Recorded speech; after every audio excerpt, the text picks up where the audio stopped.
Experts believe that two famous alien incidents, known as the Battle of LA and Roswell, may have led to the U.S. government creating a special and classified organization to investigate and control information about aliens. The alleged clandestine 12-member group is known simply as the Majestic 12. Washington, D.C., 1947. Top secret UFO investigation agency, the Majestic 12, has been created to combat an increasing alien threat. But who are these men? There was a general feeling that whatever UFOs were, strange, spooky, weird, odd, the subject of science fiction movies, somehow people on the inside knew exactly what they were. People inside the United States government. After the PR fallout of the mishandled Roswell incident, it was obvious to many Air Force insiders that an elite, hand-picked team needed to be created to control and monitor the increasing UFO phenomena 24/7. The man allegedly chosen to oversee Majestic 12 is James Forrestal, U.S. Secretary of Defense. Forrestal is the man behind the scenes. But who can be trusted to run Majestic operations on the ground? One name catches Forrestal's eye: Vannevar Bush. He is the first scientific advisor to the president and a key figure behind the Manhattan Project, code name for the world's first atomic bomb. Majestic 12's first priority is to limit the public's knowledge and exposure to UFOs. Run out of Wright-Patterson Air Force Base, experts believe Majestic 12's first official operation is codenamed Project Sign. Project Sign sends operatives into the field to deal with a rash of recent sightings, with the purpose of clamping a tight lid down on UFO phenomena in America. June 24th, 1947. Pilot Kenneth Arnold spots a series of discs flying in a strange formation at incredible speeds near Mount Rainier, Washington. Several witnesses corroborate the incident. The story appears in American and Canadian publications. From those stories, the term flying saucer is introduced to the public. The very publication of Kenneth Arnold's story sends shockwaves through Majestic 12. How did even this small amount of information get into the public domain? Though the press is kept in the dark, one thing is clear: the problem is escalating. Although America's nuclear development is still in its infancy, ufologists fear mankind's new experimental energy frontier may be part of the problem. Some experts speculate atomic testing and the bombs dropped on Hiroshima and Nagasaki have attracted attention from other worlds.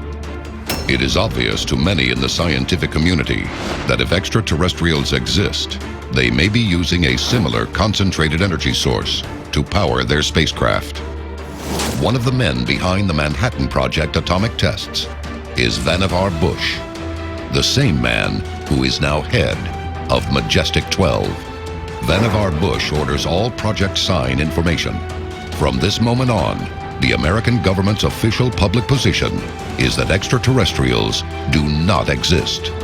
But information leaks and insidious press coverage split Majestic 12 into two distinct factions. Those who feel the public must be made aware of UFOs, and those who feel proof of alien life must never reach the public again. Coming up, the secret knowledge of an alien presence on Earth may have led to one of the most devastating events in American history. This is Unsealed Alien Files, exposing the biggest secret on planet Earth. Welcome back to Unsealed Alien Files. 1949. Majestic 12 is at a crossroads.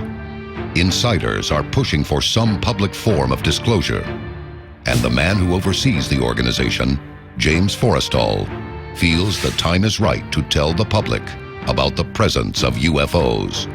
But there are also agents who will stop at nothing to prevent disclosure. How far would Forrestal's opponents go to keep a lid on the truth? Washington, D.C., March 9th, 1949. James Forrestal is asked by President Truman, to step down as Secretary of Defense. Is Forrestal's forced retirement the result of his stance on declassifying the existence of alien life? As his health declines from stress, he checks into Bethesda Hospital. On May 22, 1949, James Forrestal falls to his death from the hospital's 16th floor. The official cause of death? Suicide due to depression and nervous exhaustion. But as new evidence begins to surface, suspicion regarding Forrestal's death begins to grow. Broken glass is found in Forrestal's hospital bed, suggesting a struggle. There are allegations the suicide note left behind is not in Forrestal's handwriting. The military inquiry into the matter is classified top secret and not released. Washington, D.C., January 20th, 1953. Dwight D. Eisenhower succeeds President Harry S. Truman. Eisenhower has a strong military background and is the first president to be aware of alien activity before taking office. In 1952, Eisenhower is aboard the USS Roosevelt during a NATO training exercise. At 1:30 a.m., a bright ball of light appears over the vessel, hovering 100 feet above the water. Eisenhower and several others watch the UFO for over 20 minutes before it speeds off into the night sky. Upon taking office, Eisenhower digs deeper into rumors of unexplained phenomena. He becomes aware of Majestic 12 and demands to know the full extent of the alien threat. But Majestic 12 rejects the idea of letting anyone, including the president, into their inner circle. The president responds by sending a team to confront Majestic 12 on his behalf. An anonymous witness to these events recently attended the citizens' hearing in Washington, D.C. on UFO phenomena and the government. He's trying to find out something all about these aliens that MJ12 was supposed to find out, but never sent back reports to him. So he said, I want you to fly out there. I want you to give them a personal message. And he says, I want you to tell them, whoever is in charge, tell them that to get him into Washington and to report to me. And if they don't, I'm gonna get the First Army from Colorado and we're gonna go over, we're gonna take the base over. I don't care what kind of classified material you got. We're gonna rip this thing apart.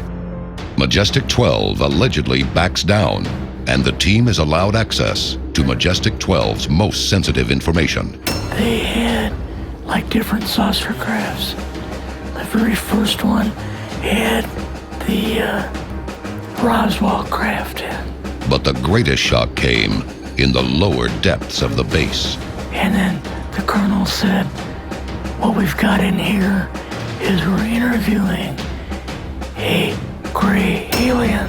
Returning to Washington, the team is debriefed by the president. So he asked us what was going on, and we told him about the alien, and he was just totally shocked. He appeared for the first time to be worried. The president had sent a message to Majestic 12, but our anonymous field agent also received a message in return. Two guys in black suits come out of a black Lincoln town car and came over to see me, and they told me that I better not publish anything or talk about any more things. If Majestic 12 was powerful enough to conceal this from the very government that controlled them, what other secrets were they keeping? Although the details of extraterrestrial contact are kept from him, Eisenhower's successor, John F. Kennedy, has ambitious plans for expansion into outer space. 2 years after taking office in 1961, President Kennedy opens negotiations with Russian President Nikita Khrushchev. They agreed that NASA and the Russian Space Agency would cooperate in joint missions to the moon and share any information they had about UFOs. But still, Majestic 12 refuses to declassify any UFO activity. Aware of their internal resistance, on November 12, 1963, President Kennedy allegedly issues a final order to Majestic 12, demanding they release all extraterrestrial information. But 10 days after the agreement with Russia is signed, John F. Kennedy is dead. Did Majestic 12 participate in the assassination of JFK to prevent him from gaining access to information about extraterrestrial life? The world may never know. Coming up, is increasing UFO activity a sign of an impending alien invasion?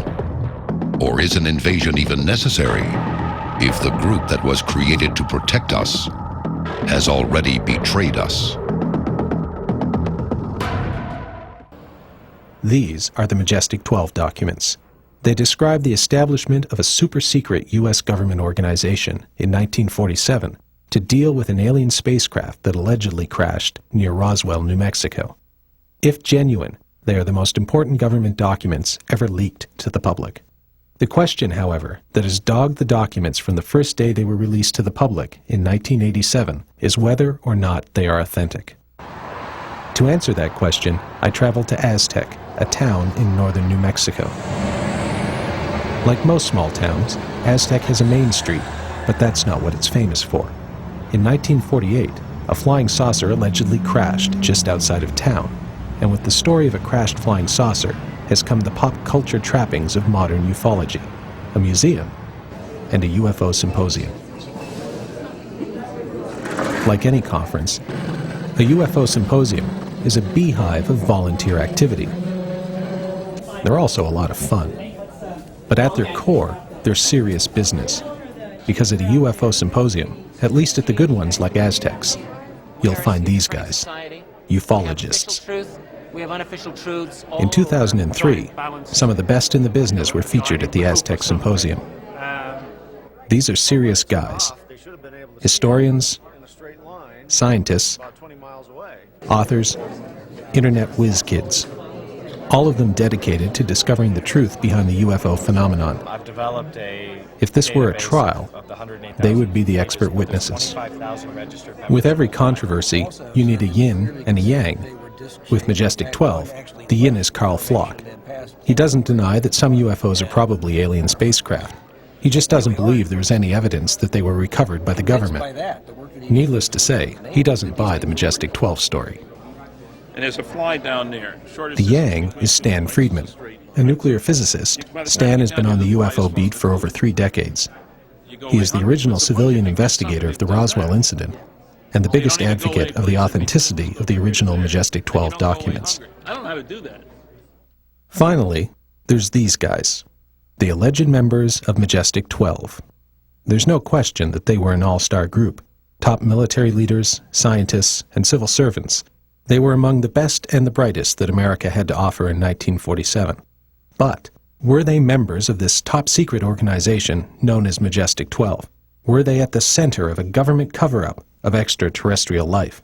The skeptics say no, because, well, that's what Carl Flock is here for, so I'll let him handle the yin from here on in.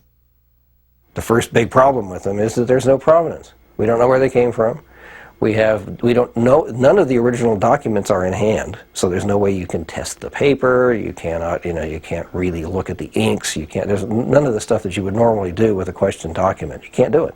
In the United States, at least at the time we got the memo, it was not against the law to have classified material that you were not entitled to. It was against the law if you were entitled to see classified material, if you had an appropriate clearance and need to know, to photograph it. Certainly against the law to distribute it to somebody without a clearance. So the guy at risk is the guy who took the pictures, not the guy who receives them. Secrecy protocols within the military in particular are extreme. Penalties are extreme. You sign away your constitutional rights in many cases when you are exposed to very, very sensitive classified information. And in many cases, this is binding for life. So it's not that easy to just to go talking about what you've experienced. We still don't know who Deep Throat was. Does that mean that whatever information he provided is worthless because we don't know who he was? He's the guy who was at risk, remember. And that's what we have to consider here, too. Providence would be nice. You make do, you look at the documents for what they are and what they say, not with any preconceived notion, well, I don't know who put this out there, so it must be phony. That's nonsense. That's not reasoning. If you feel your life or liberty is in danger by releasing these documents, of course you're going to want to remain anonymous. It's an unfortunate situation that we can't verify all of these things. But guess what? That is life. That's life within the field of UFOs. And the reason is because this is a problem pertaining to national security. In other words, this is not just a normal scientific topic on, as people like to say, a level playing field. There is no level playing field here. This is like a huge jigsaw puzzle. More than half the pieces have been taken out intentionally, fake pieces put in sometimes, and it's very difficult. It's very difficult to wend your way through this. The NSA said that 23 of the documents that came from other agencies were from the CIA, which somehow the CIA hadn't found when it did its court-ordered search. So I filed for those 23 documents. After 2 years, I got 9. These were, as John described to you this morning, press abstracts of Eastern European newspaper articles about flying saucers which the Russians had the day they were published. Their own 14 documents they withheld. I appealed. 3 years after that, I got 4. You'll see what they look like. There's a CIA UFO document. Boy, they're not keeping any secrets. But it's all released, Stan. There's no cover-up, I was told by people in the UFO field. It's 99% sources and methods, they say, and 1% UFO, except it's filed under UFOs. Does this make any sense? Not to me, it doesn't. Many times when people have requested documents through Freedom of Information Act, they have asked that don't put any sources or methods, and we don't want to know. We just want to know the details of the UFO sightings, since if there's nothing to them, and the subject officially doesn't exist, what's the problem with releasing this information? It still doesn't work, and the documents that have been blacked out, I do think that is the case. I can't prove it, of course, but sources or methods would not seem to encompass, say, 75% of a document or 80% of a document. When Stan holds up those pages blacked out, I just cannot believe that it's all, well, the operations, sources, methods. There's got to be some details of the UFO sightings in there. Otherwise, what's the document concerned about then? We've seen thousands of pages that are completely blacked out from top to bottom. Maybe those are the MJ12 documents times 2. We don't know what's under those black lines and black paragraphs. That maybe underneath that it tells a story that is so bizarre and so out there, pardon the pun, but when you look at that maybe those are MJ12 type documents, that they talk about the UFO phenomenon being real, being the extraterrestrial life is visiting us. On the question of a government cover-up, let me introduce you to the CIA's report of the Scientific Panel on Unidentified Flying Objects from 1953. Its conclusions? That the national security agencies take immediate steps to downplay the UFO phenomenon. The methods? A broad educational program by all agencies that would concentrate on training and debunking. This education would be accomplished by the mass media. All this despite the fact that the panel of eminent scientists accepted that the Earth might be visited by extraterrestrials. One panel member even found that the ET explanation, in many cases, was the only logical conclusion. Is it a coincidence that the panel was convened by Walter Beadle Smith and included this man, Dr. Lloyd Berkner, both alleged members of Majestic 12? Unfortunately, in the field of ufology, the truth sometimes takes a back seat to innuendo and rumor. When that happens, the lines between fact and fiction can become crossed, and the difference between what is real and what is not can become that much harder to distinguish. I consider that MJ12 indeed was a hoax, that it was perpetrated in aid of advancing the case for Roswell. Bill Moore and Stan Friedman, who had done a tremendous amount of work together in investigating and looking into everything that they could find on Roswell. Jamie Chandray, who came into the picture somewhere along the line there, and I don't know exactly when. I think they sort of, they were sitting around saying, okay, now what? And there have been extant in ufology for a long time rumors to the effect that Bill Moore had suggested that it might be a good idea to fake some exotic documents that seemed to confirm Roswell, with the idea that this might smoke somebody out. Either to deny them or to produce real documents or whatever. And it is said that he and Stan Friedman and Chandray, maybe one or two others, talked about this together, and that Stan said, well, yeah, why not? I mean, if this will do it, why not? I have many times heard that I supposedly said, yeah, it wouldn't be a bad idea, as suggested by Bill Moore, that documents be faked to try to get some more information about Roswell. Now, I had many meetings with Bill and Jamie and other people, so there's no question we had meetings and talked a lot and worked on projects together and so forth. I categorically deny that I ever was offered that possibility. Hey, why don't we fake some documents? Or that I ever said something like, oh, that's a good idea. I think that's what was going on. I think that, there was the idea was to, if you put the most innocent spin on it that you can, was to smoke something out. If you put the not so innocent spin on it, it was to essentially fake documents that would back up the Roswell story as it was told and as it was known through the Roswell incident. Because if you look at it, that's what it does. It's the version of Roswell as written down, as set down in the Roswell incident.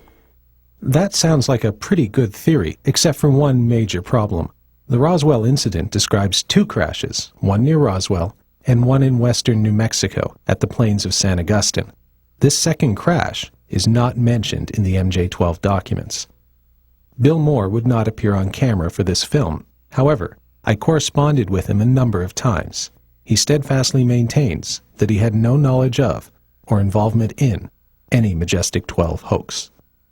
What is so obvious about it that reveals it to be a hoax? Because Stan has spent an awful lot of years, an awful lot of time, an awful lot of money trying to show that they're not hoaxes, such to the end that if they are, they're mighty subtle, they're mighty intricate, and it's a hoax with many moving parts. And yes, you can carry off a hoax with many moving parts, but there's so many coincidences here, so many things that were unknown, seemingly, prior to Stan going out and looking into various nooks and crannies of the archives, the vast National Archive system of the United States, that nobody knew before. Things like the date when Walter B. Smith was named to replace James Forrestal, who had died as a member of MJ12, August 1st, 1950. There's nothing special about that date, except I had the Truman Library people tell me all the times that Truman met with Walter B. Smith. That was the one day in a 10-month period of time. And they met at the west door of the White House, purpose of meeting unstated. Now, I asked the Truman people, the library people, have you provided this information to anybody else? No. How could somebody get that date right? Stanton Friedman has doggedly researched this issue, in my opinion, and has done an outstanding job in showing that the arguments of those debunkers of these documents are really not all that good, and they don't hold up when you analyze them carefully. Okay, here's the top of page 2. Briefing Officer, Admiral Roscoe H. Hillencoder, MJ1. Now, okay, we've just killed it according to another objection. It says Admiral. He wasn't an admiral, he was a rear admiral. Military officer very conscious of rank. Why did he use a generic title? A lot of people don't understand that you use the term general in common usage in the military to mean brigadier general, major general, lieutenant general, 4-star general. You use the word admiral to be vice, rear, and full admiral. Colonel to be colonel and lieutenant colonel. Now, they don't sign anything that way, but they're addressed that way. They can answer the phone saying Colonel Jones even if they're only a lieutenant colonel. there's a casual use of rank for various officers that are listed in there. They refer to a general instead of a lieutenant general. They refer to an admiral instead of calling him a rear admiral, which he was at the time, and so on. And the group of 12 was a mix of military and civilian personnel. Okay, they're all put in a single list. There's no particular protocol listing, and in other words, with the highest ranking people first, and then going down the line. And to me, that's suspicious. A bigger problem, to my mind, is that the civilians and the military are all listed together in a single list. In documents like this that I have worked with, that I have created myself, and in fact in which I have been listed, you list the civilians in one column and the military people in the other column, and you rank them in protocol order with the highest ranking people first. So you separate them out into two separate groups. And these kind of protocol questions are not trivial to people in government, or particularly in the military. His point here is totally wrong. The coup de grace came when I visited the Eisenhower Library recently and managed to get a number of memos written by Brigadier General Andrew J. Goodpaster, Ike's staff secretary. These are memos about conferences held with Ike and other people, the head of the CIA, the Secretary of State, mixed bag, mixed civilian and military. At the top he lists all the attendees, the civilians, and they're mixed in together. They're not all civilian and then all military. It's just some kind of random order, if you will, including General Goodpaster for himself. And General this, who was only a 2-star general and 3-star general. When I was at the Eisenhower Library, I was able to find out the ranks of all these guys. They've got some really good information there. He signs it Brigadier General Goodpaster. He calls himself a general, not brigadier general, in the listing. So the fact that Admiral Hillenkoetter, who was director of Central Intelligence when all this stuff went down in '47, called himself admiral, both as the briefing officer and as a member of the group, does not invalidate it at all. And I asked 2 different Eisenhower Library archivists, what about this generic? That's the way they did things, he said. There's nothing strange about that. That's the way it was. Circumstantial evidence is important in determining the authenticity of the MJ12 documents. That's not enough for the skeptics, however, who won't believe in flying saucers until one actually lands on the White House lawn. What they want are actual documents from actual archives that reference Majestic 12. And even if you find those documents, that might not be enough. There is one document, however, which we were able to get our hot little hands on, an original, essentially original carbon copy of the so-called Cutler-Twining document. It does mention MJ12/SSP, which we assume stands for a Special Study Group. And that's a document that we can hold on to that says MJ12. Okay, the Cutler-Twining memo is of the original MJ12 documents, is the only really original document. This one was found by, oddly enough, Bill Moore and Jamie Chandray at the U.S. National Archives when they were there going through a set of recently declassified Air Force documents. The reason they went to Washington is that I had been in touch when I made a visit to attend a technical seminar on food irradiation. Gave a paper in Washington in like March. And I checked in with the National Archives, which I always do, and Ed Reese told me, the archivist that we'd been dealing with for years, that they were working on classification review of an Air Force headquarters file, entry 267, headquarters intelligence stuff. Wow. Several times in the next few months, Bill and Jamie got strange postcards that seemed to point toward going to Washington, D.C. The return address was Post Office Box 189, Addis Ababa, Ethiopia, and it was mailed from New Zealand, none of which made any sense. So Bill and Jamie went off to Washington. They found another document, a memo from Bobby Cutler, Robert Cutler, to General Nathan Twining, one of the members of MJ12. Only after they found the Cutler-Twining memo and asked Ed Reese to copy it, make a Xerox copy of it, that they realized it was box 189 which had been mentioned on these postcards, that's the box it was in. It was like somebody was trying to give them a clue. And I should point out that that box was first handled 2 weeks after the death of the last member of MJ12. Hardly a coincidence. He'd been the last surviving member for 2 years, Dr. Hunsaker. His obituary was in the New York Times on September the 12th, died on September 10th, 1984. The box was first handled 2 weeks later, and it sounds like the motion was in progress, in other words. I couldn't get the archives. They said they couldn't tell me. I asked the names of the people who handled that box. They gave me an accounting. It was first handled on this date, then handled again before it was served to the public, and Bill and Jamie were the public the following July. They would never tell me the names of the people. I asked specifically, and they said they couldn't do that.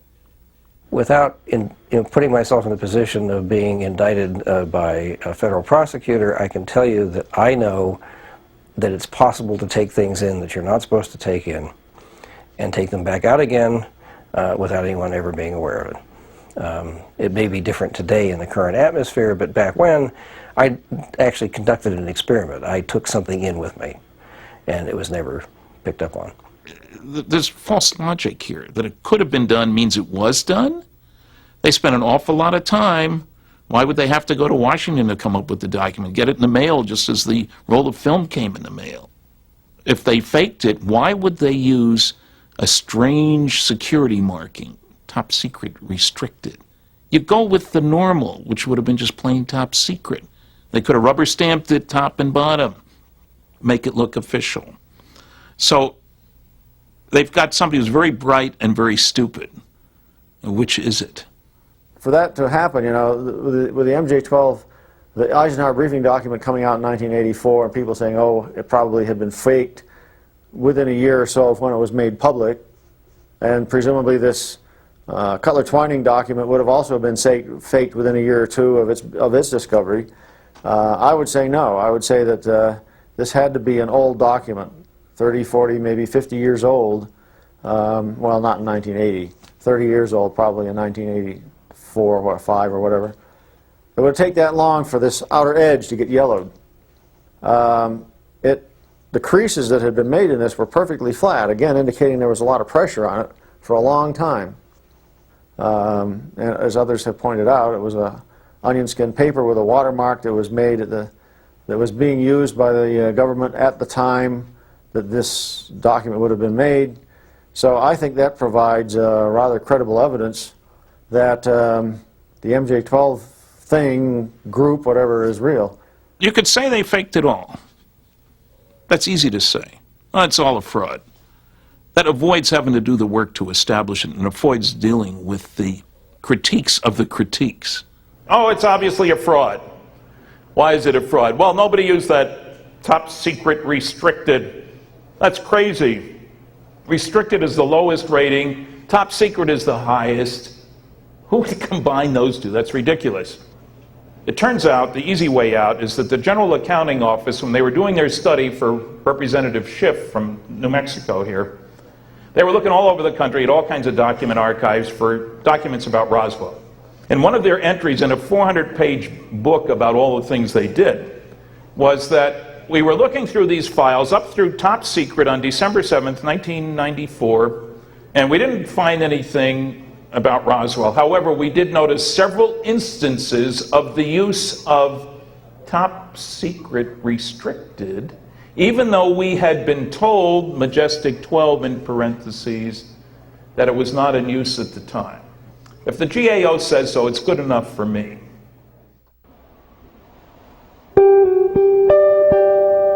The problem with investigating the UFO phenomenon is that just when you think you've made it to the top of the proverbial hill and you can see your destination, you have to turn off the road you were on and head in a new direction, to a place you never would have expected. In the case of Majestic 12, that place was the strange and secret world of Dr. Donald Howard Menzel. One of the reasons they held off in announcing the fact that they had these documents was they were trying to track down every person who was listed in that list, and tracking down and justifying the presence of Menzel on there was difficult, at the least. Menzel was the leading skeptic of flying saucers back in the 50s and 60s. And vehemently skeptical in a way that I've never been able to understand. I mean, absolutely irrationally skeptical. That gave us pause. How could Menzel be a part of this group? Obviously, this is a joke. Some wise guy put this thing together and is waiting for us to say, hey, look at what we got, and then say, gotcha, I did it. So we were very cautious. And so I checked around and found that there were a lot of Menzel papers, but certainly nothing indicating he was on the government side of the fence on flying saucers. Then I inquired at Harvard, and Harvard Archives had a whole bunch of Menzel papers. Well, I'd like to come see them. Well, you'll need permission, written permission, from 3 different people to see the papers. Turns out Donald H. Menzel, UFO skeptic, had the longest continuous association with the National Security Agency and its Navy predecessor of anybody in the country. He said to Jack Kennedy, president, before he was president actually, when we are properly cleared to each other, I can tell you more, he said. He had a top secret ultra clearance with the CIA. He was a cryptographer, taught cryptography, code breaking and making before the war. That he had continued after the war as head of the Naval Reserve Unit, Communications Unit number 1 in Cambridge, which is where Harvard is. And he did classified work for about 30 different companies. I went away from there convinced that, hey, maybe this document might be true, because Menzel passed muster, much to my total surprise.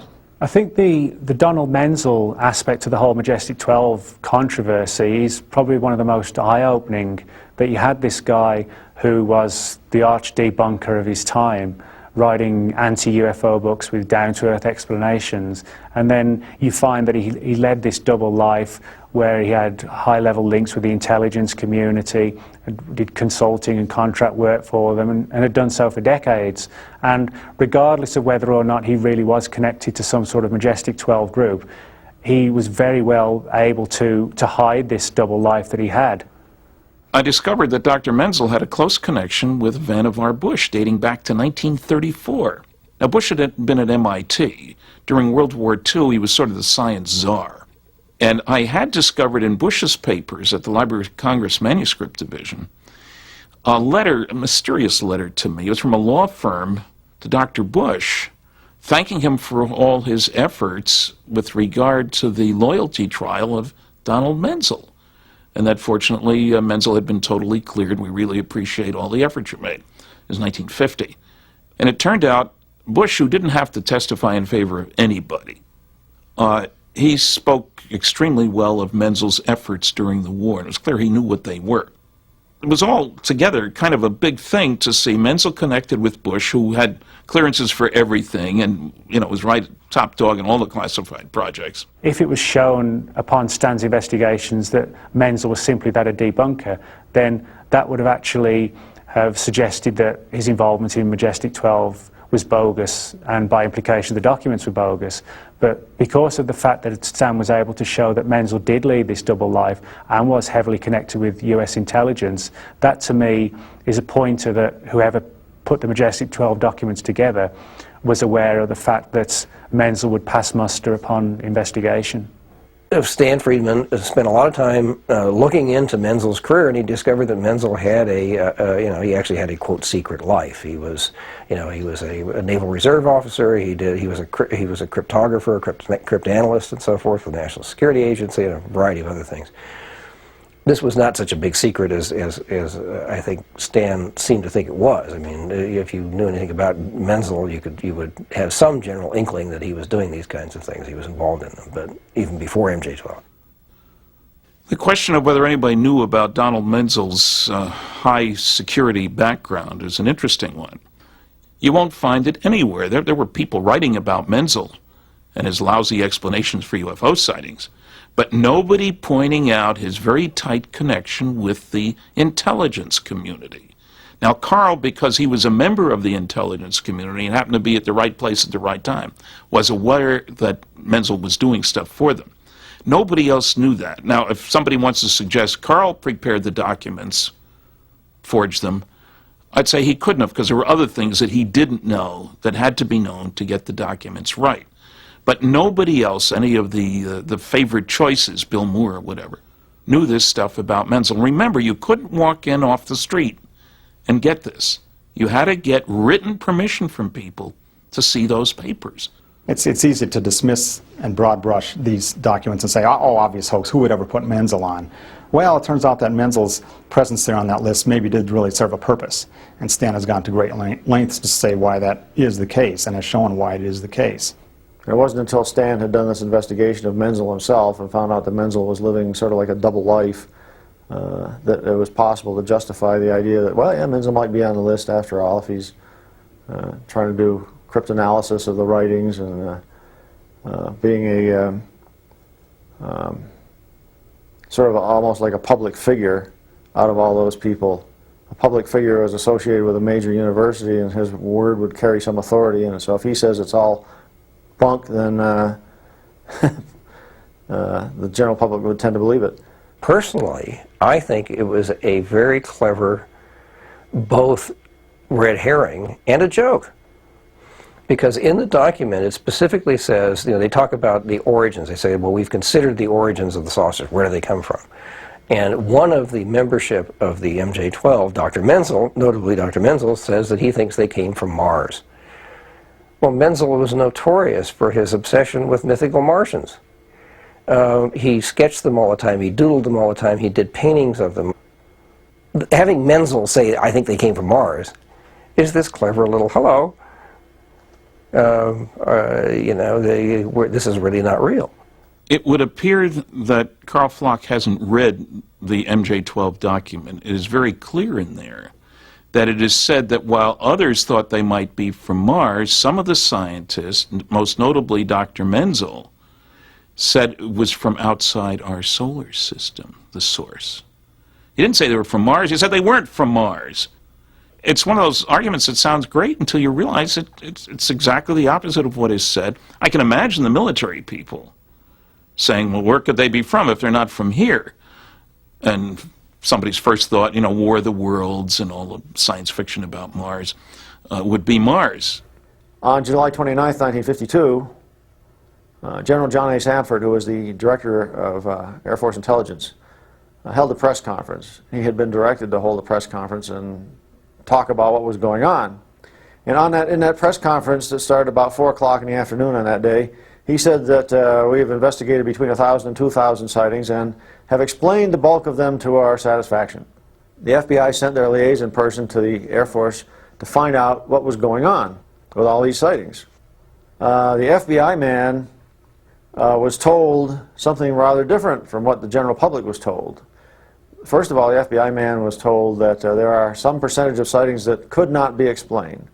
Furthermore, according to this FBI document, some of the military officials were seriously considering the possibility of interplanetary ships, such as ships from Mars. And I can see the scientists, especially Menzel, he was the only astronomer in the group, saying, no, not from Mars. Mars isn't a place where you're going to find any intelligent life. Remember, there has to be somebody who's living there now, not a million years ago, which is a wholly other matter. And I can see Menzel saying, no, not from Mars, from other solar systems.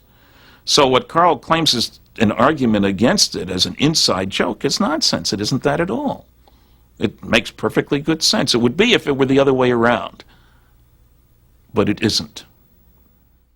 Here's a few other interesting facts about the secret life of Dr. Menzel. He knew and corresponded with Admiral Roscoe Hillenkoetter. In 1963, Menzel sent him a copy of his anti-UFO book and asked Hillenkoetter what he thought of it.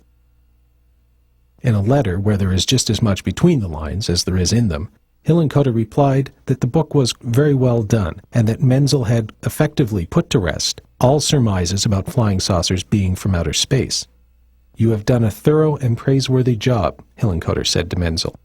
This was followed by a letter from Hillenkoetter to his old chum, Major Donald Kehoe, a leading proponent of flying saucers, in which Hillenkoetter stated he had never carried on any conversation with Menzel about UFOs and that he took no position on statements regarding UFOs made by Menzel. In 1958, the CIA received a request for the declassification of the entire Robertson Panel report from UFO investigator Leon Davidson. Who did the CIA and the members of the Robertson Panel turn to for advice? That's right, Dr. Donald Menzel, who suggested rewording the report to cover things up even more. That Menzel was involved with the panel shouldn't come as a surprise, considering that they had listed amateur astronomers as one of the best tools for spreading the government's UFO gospel to the public. Menzel, as one of the nation's leading astronomers, would have been a natural choice to head this effort. Finally, there's the whole Martian thing. Here is a letter to then-Senator John Kennedy, in which Menzel talks about working on the Mars probe and urges Kennedy to support the project. It seems Mars meant more to him than just little doodles in a notebook. The path to enlightenment in the world of UFOs can take you to some pretty strange places.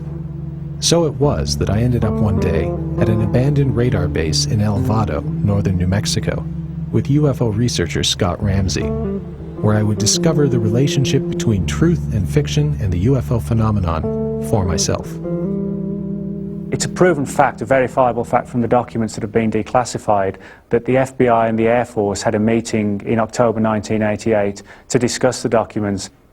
The Air Force assured the FBI that the documents were completely bogus, and this was in a meeting that no notes were taken in the meeting between the Air Force and the FBI. It was just a verbal arrangement.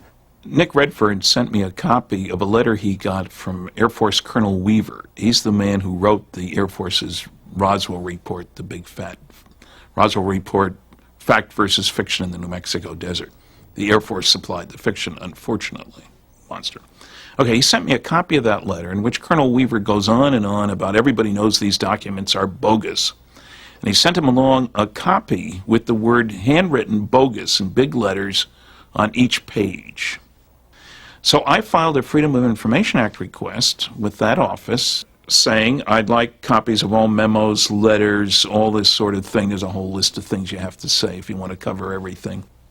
That led to that conclusion. Response to my request was, we have nothing in response to your request. So I was not too surprised when later on I was told the FBI has the MJ12 documents on their website. Wow. I went and looked, and you can tell that they're exactly the same document that was sent to Nick Redford. The bogus is identical. You could put the 2 pages, and they're handwritten now, not a rubber stamp. So what is the basis for the FBI saying they're bogus? It's Colonel Weaver saying they're bogus. What's the basis for Colonel Weaver saying they're bogus? Nothing. He didn't say that's classified, which is what I expected, an evaluation. He said, we have nothing. If you're trying to manage this problem and you're trying to control the UFO problem, the real problem becomes not to slam that lid down 100%, because that is impossible. The real issue, it seems to me, is to neutralize or make useless information that does come out. Colonel Weaver seemed to have no qualms about lying in his Air Force Roswell report. He deliberately left out a qualifying clause in an FBI memo, which subsequent communication had not borne out the belief, this is basically it, that this was a balloon that was found. He left that part out to turn the meaning around 180, leaving the FBI says it was a balloon. Well, if you read the memo, which he doesn't provide, it doesn't say it was a balloon. It says just the opposite. They found out it wasn't a balloon.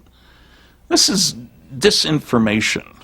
There's the pro side, and then you offer the con, and you sow the seed of doubt in the public mind so that you realize you're not going to convince everyone, but you'll convince enough people so that people doubt, well, was Roswell this, or was it that, or was this object a real flying saucer, or maybe a weather balloon? If you sow the seed of doubt, action will usually not follow the knowledge, and that's really the only thing that they care about. I think when people talk about the government knowing things or the intelligence community, there's this image is formed in people's minds that the minute you walk into the US Air Force or the NSA or the CIA, that you're simply told this dark and deep secret about crashed UFOs, which I certainly don't think is the case. I think for the most part, employees of the CIA, the NSA, the Air Force, the British government are no more in the know about this subject than anybody on the outside. And I think the whole way that secrecy is kept is by hiding information and by ensuring that certain people only know certain aspects of the story or enough to do their own job. And I think that is why the secrecy has been maintained. The Air Force, from 1947 onwards, at first took the attitude that everything that people were reporting was probably real. Turns up in the General Twining's letter in September of 1947 saying that the things that are being seen are real and not visionary or fictitious. And yet, by 1949, 1950, the Project Grudge and Project Blue Book people were trying to sweep everything under the rug, saying it was all misidentifications, hoaxes, or delusions. I believe that was a result of when General Vandenberg rejected the so-called estimate of the situation. In the estimate of the situation written in the summer of 1948, Air Force intelligence at Wright-Patterson Air Force Base had concluded that these flying saucers were real interplanetary, and we've been told, and the only reference that we have on this, Captain Ed Ruppelt's book, the Report on Unidentified Flying Objects, he says that Vandenberg rejected the estimate of the situation, thereby setting a policy that ET was not acceptable explanation for UFO sightings. Everybody has to look at why they're doing this. You know, not necessarily the evidence, not necessarily the stories, but why are they doing this?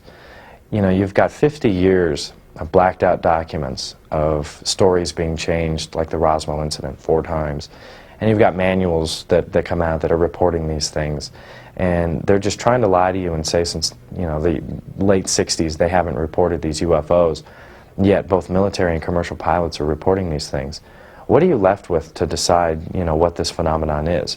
Is it an unidentified space object like a comet or a meteorite or something, or a planet, you know, like they tried to explain some of the Blue Book files way?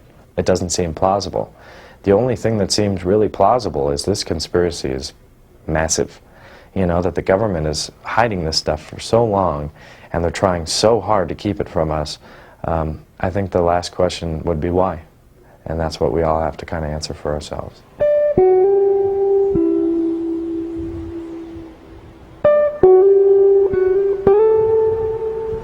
This is up here where the old radar pads were. Oh, over there, right. Oh, let's get out and take a look around. You bet.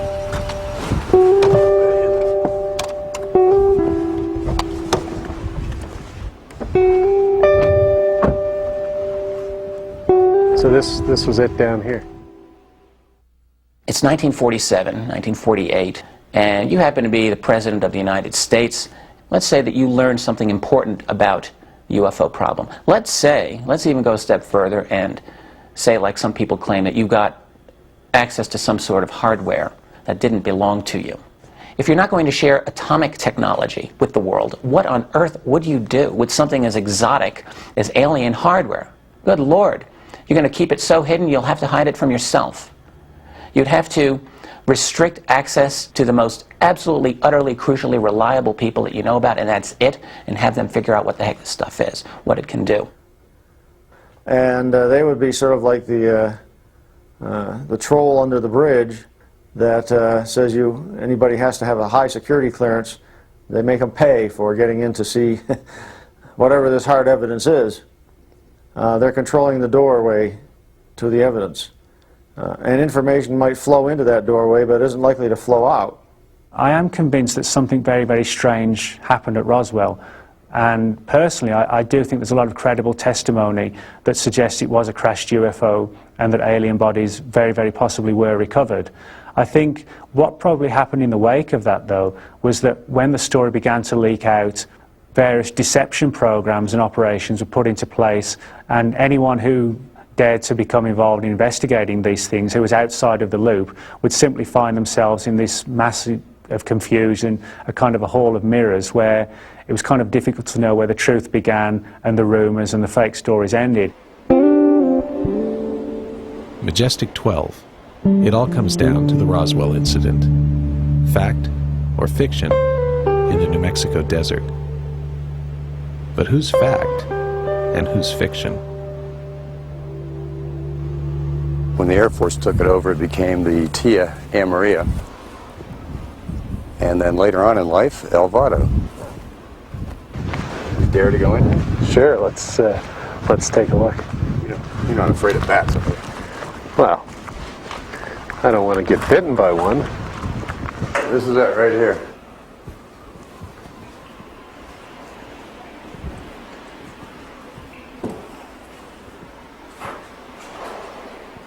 Probably won't want to go back in there. Probably not. I guarantee you. And so people speculate that the radar here was powerful enough to interfere somehow with an alien spacecraft. That's a theory. It might have brought it down. Mm-hmm. And they would have had similar radar stations, I assume, down by Roswell. They had one in Corona, and if you read the historical reports we were going through last night, they also had one down at Walker, which was Roswell. Right, right. Coincidence? Yeah, maybe, huh? Where to next? Well, let's go up and take a look at where the radar was actually put in place. Oh, okay. There's a couple different sites up there. Okay. Then we'll head to the Officers Club. There you go. I'm hungry. I'll buy you a drink. None of this proves Roswell happened, of course, or that the Majestic 12 documents are genuine. What it does show, however, is that you shouldn't always believe the skeptics, who for years, until Scott proved them wrong, maintained that the El Vado base did not exist at the time of the Roswell incident. A hall of mirrors, indeed. I think this is the real project. The manpower makes sense. The documents seem to stand up to very strong scrutiny when you start digging into what's at the archives and looking at other documents and looking at the people and all the rest of that. And so I consider these the most important documents, classified government documents, ever leaked to the public. They say that we're not alone in the universe. They say we're not the big shots in the universe. They say the government has known this since 1947, has had an operating group looking after things since that time. Still not convinced that, in the words of Buffalo Springfield, there's something happening here? Well, consider a memo written by this man, Canadian government engineer Wilbert Smith, who in 1950 met with Dr. Robert Sarbacher, a distinguished American scientist working with the U.S. Department of Defense Research and Development Board. The subject of their conversation? Flying saucers. The memo, the substance of which was confirmed decades later by Sarbacher, stated that flying saucers exist, that they are classified higher than the H-bomb, and that a concentrated effort was being made by a small group, headed by Dr. Vannevar Bush, to determine their modus operandi. Was that group Majestic 12? In my opinion, on the balance of probabilities, if not quite beyond a reasonable doubt, the answer is yes. Now, I don't expect you to take my word for it. Do your own research. And ask yourself the question, do you believe in magic?